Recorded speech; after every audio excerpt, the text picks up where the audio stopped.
हमें ओपीएस चाहिए, ये देंगे वो देंगे, कैसे आएगी कैसे नहीं वो उनका विषय है। हम सिर्फ और सिर्फ ओपीएस के लिए आ रहे हैं। पहली बात तो हार और जीत से सच कहना बंद कर दिया जाए क्या? 97% 97% देश के कर्मचारियों ने इसको नकार दिया है, केंद्रीय कर्मचारियों ने। हम किसी पार्टी के गुलाम नहीं है, किसी पार्टी के समर्थक के विरोधी नहीं है। हम ओपीएस के समर्थन में, जो पार्टी समर्थन करती है मैं उसके साथ हूँ। मेरा काम है हमारी ओपीएस आनी चाहिए। क्या इस देश के अर्धसैनिक बलों को पुरानी पेंशन का हकदार नहीं है? इस बार ये समझ नहीं आ रहा है कि क्योंकि अब आगे कोई चुनाव भी नहीं आ रहा, आप फिर भी इतना बड़ा प्रदर्शन करने जा रहे हैं। और दूसरा ये है कि जो सरकार जो है, अब जब लगातार इतने चुनाव जीत रही है, उसके बाद ये सरकार पैसे देने में बहुत कंजूस है हर मामले में, सिर्फ ओपीएस ने और चीजें भी हैं। तो ये डर सरकार को रहा नहीं। तो आप बिहार भी जीत गए, तो अब पश्चिम बंगाल भी है, वो अगले साल है, लेकिन वहां तो हिंदू मुस्लिम से चलेगा। यूपी है, लेकिन वो 1 साल बाद है। तो ऐसे में ये प्रदर्शन का हम क्या समझें, क्या दिखाना चाहते हैं आप, मतलब देखिए, फायदा क्या होगा? पहली बात तो हार और जीत से सच कहना बंद कर दिया जाए क्या? सच सच है। हार और जीत से उसे क्या लेने देना है? ओपीएस हमारा अधिकार है, ओपीएस हमारे बुढ़ापे की लाठी है। ये बात हार और जीत से इसका पैमाना नहीं जोड़ा जा सकता है। हमारा हक है, हमारा हमारा अधिकार है, हम उसको कहेंगे। पहली बात। दूसरी बात, बहुत अच्छा सवाल आपने किया और लगा कि हाँ, बहुत ही महत्वपूर्ण सवाल कि कोई चुनाव नहीं है। बहुत सारे तो आरोप लगाते हैं कि जब चुनाव होता है तो रैलियां होती हैं। तो ये तो कोई चुनाव भी नहीं है दिल्ली में, ना केंद्र सरकार का है। फिर भी अपनी बात क्यों कहने जा रहे हैं? क्योंकि हमारा चुनाव से कोई लेना-देना नहीं है, हमारा अपनी बात मजबूती से अपने सरकार के सामने रखना है। एक बात जो इसमें महत्वपूर्ण है, क्योंकि यूपीएस इस देश के कर्मचारियों ने अस्वीकार कर दिया। 97% लोगों ने यूपीएस को नकार दिया। ये हमारी बहुत बड़ी नैतिक जीत है और सरकार की नैतिक हार है। तो इसका 2 महीना पहले बढ़ाया गया, फिर 2 महीना बढ़ा, फिर 30 नवंबर रखा गया है। 30 नवंबर इसकी लास्ट डेट रखी गई है यूपीएस को चॉइस करने के लिए।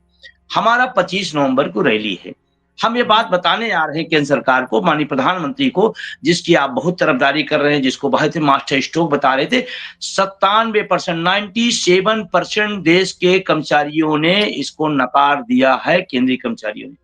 इसका मतलब है कि यूपीएस पसंद नहीं है। एनपीएस हमने पहले ही मना कर दिया है। हम सिर्फ और सिर्फ ओपीएस के लिए आ रहे हैं और 30 नवंबर जो लास्ट डेट रखी है, आगे अगर नहीं बढ़ाती है तो इसका मतलब यूपीएस फेल हो गई।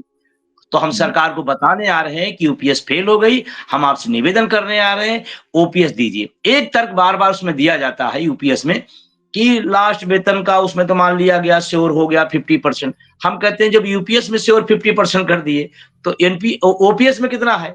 वहां तो 85% है। तो फिर 50% तो आप वहां दे सकते हैं, तो यहां देने में आपको क्या दिक्कत है? ये बताने आ रहे हैं, ये सरकार से मांग करने आ रहे हैं, सरकार से ये निवेदन करने आ रहे हैं कि यूपीएस फेल हो गया, ओपीएस लागू करिए। मैं एक जो 25 नवंबर को जो आपकी रैली है, उम्मीद है कि बहुत अच्छी हो, लेकिन फिर भी मैं एक आशंका है, उसको थोड़ा मैं रखना चाहता हूँ आपके सामने कि जब कोई आंदोलन चलता है, कोई मुद्दा चलता है, तो जब लंबा हो जाता हो तो थोड़ा-थोड़ा उसमें जोश में कमी आने लग जाती है, जब थोड़ा-थोड़ा कामयाबी नहीं मिलती है। अब पिछले जो हार के हम जिक्र कर रहे हैं ना, कि हार की वजह से थोड़ा ये होता है कि आदमी निराश हो जाता है, क्योंकि आपने हर जो विधानसभा चुनाव में जो पार्टियों ने ओपीएस का मुद्दा उठाया, पिछले 3-4 चुनाव में वो हार गए। ऐसे में पार्टियों को भी लगता होगा कि यार ये मुद्दा क्लिक नहीं कर पा रहा है। और दूसरा कि जो 4-5 राज्यों में ओल्ड पेंशन स्कीम लागू हो गई है, मैं ये समझना चाहता हूँ, क्योंकि इंसानी फितरत है, वहां लागू हो गई। अब वो कहीं ये तो नहीं सोच रहे हो कर्मचारी कि भाई हम तो, हमारी तो लागू हो गई, हम नहीं जाते अब रामलीला मैदान, अब इस रैली से मेरा क्या काम? तो इस चीज को थोड़ा क्लियर कर दीजिए। देखिए, पहली बात तो देखिए, आपको मैं आप क्योंकि पत्रकार हैं, अच्छे पत्रकार हैं और गहनता से चीज़ों को रखते हैं, समझते हैं।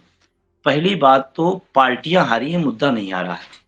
बिहार में की अगर हम बात करें, तो जो कर्मचारियों का पोस्टल बैलेट है, शुरुआती रुझान आपने देखा कि शुरुआती दौर में पोस्टर बन गए थे। उसमें महागठबंधन आगे, ऑन रिकॉर्ड है, हमारी बात नहीं, चुनाव की वेबसाइट पर है। हरियाणा ओपीएस जीता, पार्टी हारी। आपका हमारा मुद्दा जहाँ-जहाँ भी रहा, जीता है। ये मेरे लिए फ़ख्र की बात है, मेरे संगठन की फ़ख्र की बात, लोगों के लिए। चुनाव पार्टियाँ हारी हैं, जीती हैं, वो अलग विषय है और चुनाव हारने के कोई एक कारण नहीं होते हैं, उसमें बहुत सारे फैक्टर होते हैं। हाँ, लेकिन हमारा मुद्दा हारा है, ये मैं नहीं मानने को तैयार हूँ। क्यों? हमने अपने वाले काम को, अपने वाली चीज़ को अंजाम दिया है और हम ओपीएस के साथ हैं। हम राजस्थान में गए तो कौन था वहाँ पर? कांग्रेस थी, हम झारखंड गए तो वहां पर झामुमो थी, हम वहां गए तो महागठबंधन था। हम किसी पार्टी के गुलाम नहीं है, किसी पार्टी के समर्थक और विरोधी नहीं है। हम ओपीएस के समर्थन में, जो पार्टी समर्थन करती है मैं उसके साथ हूं। इसका मतलब मैं मुद्दे के साथ हूं। अगर आज की डेट में भारतीय जनता पार्टी, केंद्र सरकार और राज्य सरकारें ओपीएस लागू कर दें तो हम उनका माला पहनाएंगे, हम उनका अभिनंदन कर देंगे। क्यों नहीं मौका दे रहे हैं आप? आप दूसरे पर आरोप प्रत्यारोप करने से अच्छा आप मौका दीजिए।